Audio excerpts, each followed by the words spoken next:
இன்றைய தினமலர் செய்தி வாசிப்பவர் பாலசுப்ரமணியன். தமிழகத்தில் அதிமுகவும் மேற்கு வங்கத்தில் மம்தா கட்சியும் மேலும் மேலும் தேய்வது வருத்தம் அளிக்கிறது.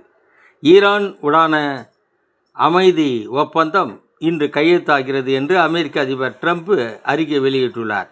தமிழகம் முழுவதும் 24 துணை கலெக்டர்களை பணியிட மாற்றம் செய்து வருவாய் மற்றும் பேரிடர் மேலாண்மை துறை செயலர் KS பழனிசாமி உத்தரவிட்டுள்ளார்.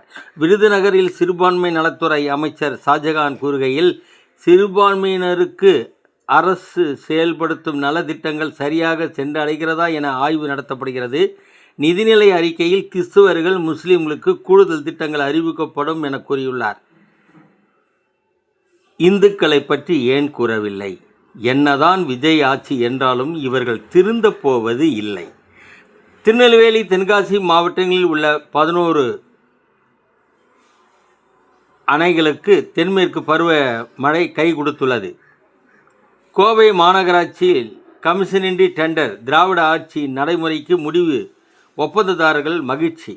G7 உச்சி மாநாட்டில் பங்கேற்க பிரான்ஸ் புறப்பட்டார் பிரதமர் மோடி அவர்கள்.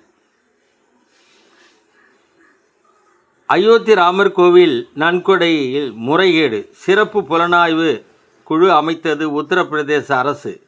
வணக்கம்.